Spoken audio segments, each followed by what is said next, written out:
অধিকার আদায়ের অভিষ্ট লক্ষ্যে পৌঁছতে পারেনি। একটাই কারণটা হচ্ছে কি জানেন, আজকে যে ট্রেড ইউনিয়ন গুলো হচ্ছে সেখানে কোনো নির্বাচন হয় না।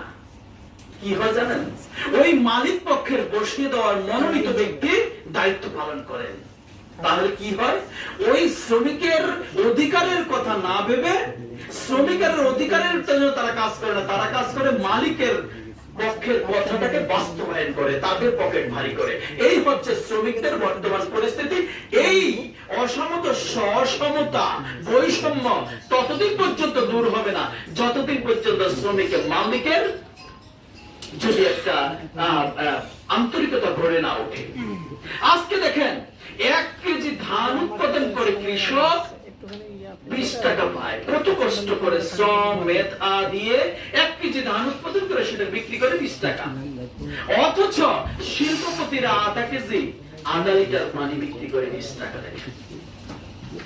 24-এর গণঅভ্যুত্থান ছিল বৈষম্যের বিরুদ্ধে। এই গণঅভ্যুত্থানের মাধ্যমে এই বৈষম্যের বিরুদ্ধে আমাদের আন্দোলন ছিল, সংগ্রাম ছিল।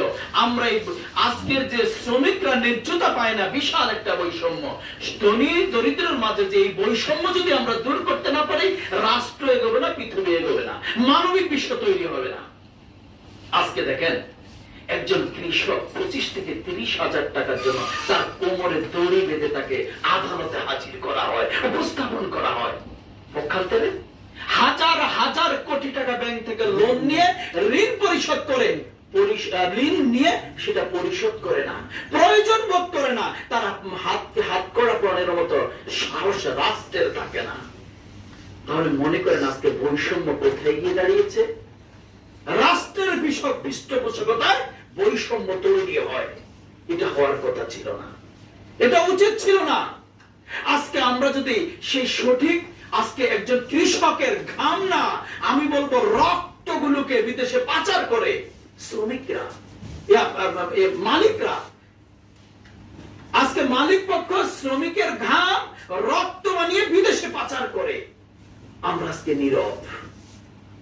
তাহলে আজকে শ্রমিকের এবং মালিকের এই বৈষম্য যতদিন দূর না হবে, মসজিদে গিয়ে একসাথে এক আল্লাহকে সিজদা করতে পারি, শ্রমিক মজুর একসাথে দাঁড়িয়ে, অথচ আমাদের বৈষম্য কিন্তু আমরা যখন যে শ্রমিক দেখা যায় হয়তো তিনি আলু দিয়ে আলুর ভর্তা দিয়ে ভাত খেয়ে চোখের পানি ফেলছেন, সেই সময় হয়তো মালিক পক্ষ গিয়ে ওয়েস্টিন, শেরাটন, ইন্টারকন্টিনেন্টালে বসে হয়তো অনেক কিছু পান করছে।